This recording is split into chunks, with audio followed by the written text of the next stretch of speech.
ఆయన దశలోనిక సంఘముతో చెప్తున్నాడు, లోకములో ఉన్న ఇతరులను గురించి మాట్లాడుతుంటున్నాడు.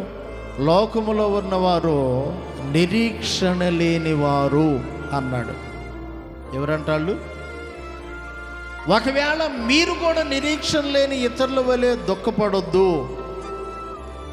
మీరు ఈ మాట చేత ఆదరించబడాలి. ఏమి? మన ప్రభు అయిన యేసుక్రీస్తు ఆయన మృతి చెంది మృతుడుగానే ఉండలేదు.